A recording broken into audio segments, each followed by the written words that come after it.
You just got $1 billion, but there is a catch. You have 24 hours to spend every single cent, and that's not the only problem. Whatever you spent it on has to be quiet, and your time starts now. Naturally, you want to start safe with something grounded. So first, grab that vineyard in Tuscany, old and green and smugly perfect. You find one listed for $68 million.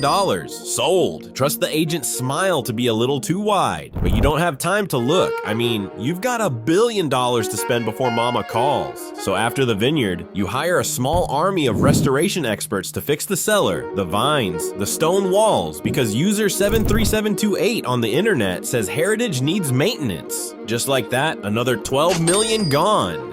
Then you add a chateau in Bordeaux for 72 million, so now you own grapes in 2 languages. But you've barely scratched the surface, so you decide to buy a townhouse in London's Mayfair, quietly through a holding company. Price tag, 180 million. Ugh, it smells like old money and furniture polish. You tell the interior designer to make it look like nobody important lives there. 23 hours left. Your spending meter hits somewhere around 330 million. Time to move faster. Since your old uncle told you that real estate with a sprinkle of philanthropy is the way, you're sticking with that plan, so you fund a museum conservation wing at the Louvre. That one costs 100 million. But remember, it has to be quiet, so no plaque, no ceremony, just scaffolding and quiet gratitude, which is a shame because another 10 million could have gone into all that noise. But still, you gotta move. Up next, you buy a year's box at the Vienna State Opera for $300,000 because apparently music sounds better when it's piped through mahogany and velvet. You will never sit there, of course. You will tell people you have a box, they will nod, and you will both pretend it matters. But that's the point, isn't it? Wealth is performance art. And speaking of performance, you donate 20 million to rebuild the stage lighting because nothing says I care like paying for brightness you will never personally witness. You like the irony. It makes you feel cultured, or something close enough to it that your conscience doesn't ask too many questions. Now, feeling generous, you remember that art needs support, and by art you mean other people's passion projects that make your bank statements look more poetic. So you drop 50 million on scholarships at the École Boulle, the French school where people still believe in crafting beauty with their hands instead of coding it. Your accountant winces, but you reassure him that it's fine. You just bought class in the most literal sense. Then, because you're feeling almost moral, you give another 50 million to the British Museum to help them restore stolen artifacts. It's adorable that you think money will make them move faster than a glacier, but hey, it photographs well. The running total now sits at 550 million, which sounds impressive until you remember your fortune has more zeros than your moral clarity. You're halfway there, halfway invisible, halfway worshipped. No one outside a handful of accountants and maybe a confused intern even knows you exist, but that's fine. This is quite wealthy, the kind that whispers through boardrooms and opera balconies, politely outshining the world. But you can't celebrate just yet.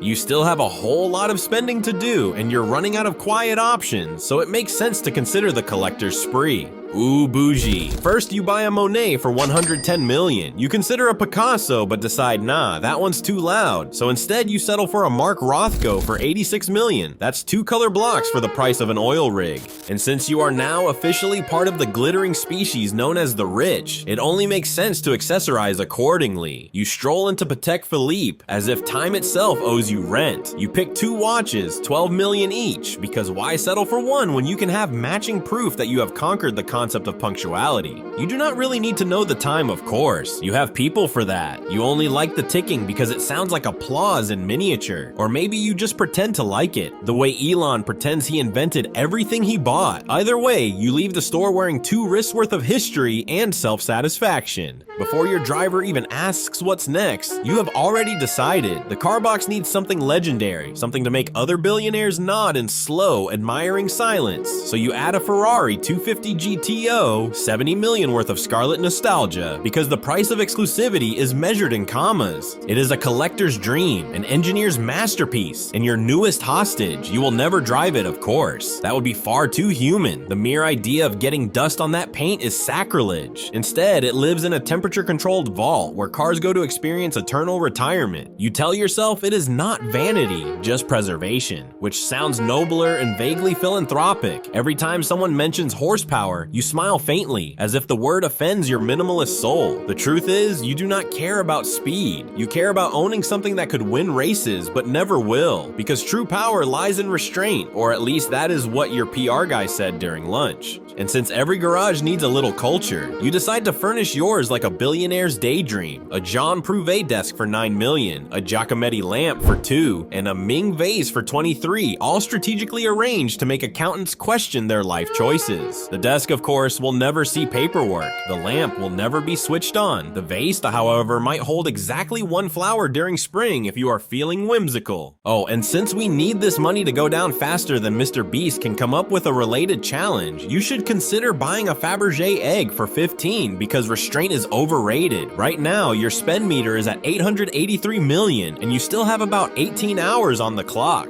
Now, you might be considering slowing down, but trust me, that silence is gonna make you super dizzy, and that points to one thing: you need to invest in something living. So you buy 25% of a small Swiss watch workshop for 30 million, but not until they promise not to expand it. Then you buy half of a Scottish tweed mill for 20 million. Nothing too loud, you know. While the papers for that are being drafted, you get restless. Money burns faster in your pocket than a politician's promise, so you start browsing for the next indulgence. A Japanese forge catches your attention. 10 million to own a place where artisans still believe steel has a soul. You have never touched a hammer in your life, but it feels noble to own something that does. The irony pleases you. You buy craftsmanship so you can say you support culture, which is the polite way of saying you bought another bragging right. At this point, you'll do well to remember that books exist, not the digital kind, the ones with paper and smell and history. So you buy a French bookbinder for 5 million because you are now a patron of knowledge. Apparently, the binder will restore ancient manuscripts you will never read, but it will look great in a speech. At this point, you have property on almost every continent, and your accountant's blood pressure is sending warning emails. Who cares? It is not like you are buying a majority share in a family vineyard in South Africa for 20 million. You tell yourself you just want to support local enterprise, but that lie does not even last a full sentence. You buy it anyway. The wine tastes like generational wealth and mild guilt. But because you are feeling poetic, you decide to invest 100 million in an independent publishing house that still prints poetry. The world collectively shrugs. Nobody reads anymore, but you are not here for readers, only legacy. The spend meter clicks to 1 billion and 10 million. Scratch that. Your accountant rounds it down because numbers, like morals, are flexible when you are this rich. So yeah, for the rest of your funds, you might want to consider giving now. So find and fund an emergency hospital network with $50 million. The receipts all say the donor withheld. Classic mysterious vibes, huh? While you're at it, buy 10 million school meals through the very functional World Food Program and voila, another 30 million gone. You pay for clean water systems in Mali and Ghana and start a 100 million disaster fund that releases instantly after floods or earthquakes or fires. At this point, your name will definitely be written in gold, even if it's invisible gold. You send 15 million to rebuild libraries in Syria, another 10 to digitize archives in Ukraine. But there's a small problem. Your accountant reminds you that there are no tax breaks for anonymous giving, but there is no tax on sleeping well too. Am I right? Your spend meter hits 995 million. The timer shows 10 hours left. You try to stop. You really do, but now curiosity kicks in. How big is a billion anyway? Technically, it equals the GDP of Tonga, Samoa, and St. Kitts combined. You just spent 3 countries in under 14 hours. If we're being honest, you could have just bought the Vatican's entire art collection if they ever held a yard sale and called it a night, but that would be too obvious. To console yourself, you find a coral atoll in Micronesia, pay 20 million to declare it off limits to development forever. That feels cleaner than a yacht, and your meter reaches 998 million.